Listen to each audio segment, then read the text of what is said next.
The Occupy movement was started during September 2011 in Zuccotti Park, New York, by the anti-advertising organization, Adbusters. Adbusters' belief is that advertising plays a central role in maintaining a consumer-led culture. The company's tagline is, "Are we consumers or citizens?" Encouraged by the protests in Egypt, the foundation suggested a peaceful demonstration against the influence that corporations had over government bodies. They had one demand: a presidential commission to separate money from politics. The Adbusters catalyst of Occupy Wall Street quickly expanded, as people realized a common agreement with the protest. People were dissatisfied in the way governments were dealing with the economy, and disagreed with the ever-widening economic gap between the rich and the poor, as well as the social inequalities that exist, and the corporate influence over governments by large business. Lack of jobs, cuts to services, high living costs and poverty were being forced upon the poor by the rich. It is estimated that 1% of the population own most of the assets, while 99% are struggling financially. People soon began to find out about the inequalities through the use of social media, and soon formed into groups that evolved and eventually became the Occupy culture we see today. The Occupy movement is present in 18 countries and hundreds of cities throughout the world. The idea that the working classes would revolt against the capitalist system was predicted by the 19th century philosopher Karl Marx. Marx wrote that capitalism was a method run by the upper and middle classes for their own benefit, a scheme that satisfied the rich at the expense of the poor.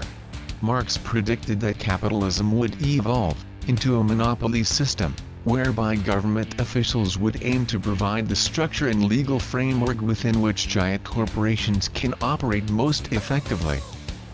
Marx's theory went on to predict that eventually capitalism would fail. The bourgeois, the middle and upper class, would become too greedy, and the proletariat, the working class, would one day realize its unfairness and revolt against the system. The capitalist system requires people to believe in the American dream. This is the ethos of the United States of America, and it says that every individual has the opportunity of freedom, prosperity and success.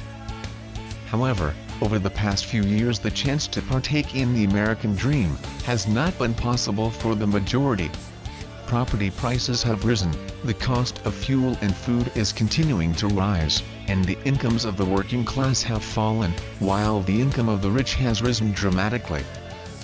People around the world are being told they have no choice but to accept austerity measures, or their countries will be financially bankrupt. Yet the people can see with their own eyes that the banks and large financial institutions are still managing to give their executive employees pay rises and large bonuses. This has led to populations throughout the world joining together in solidarity and peaceful protest for a change to the unfairness that is the corruption of capitalism.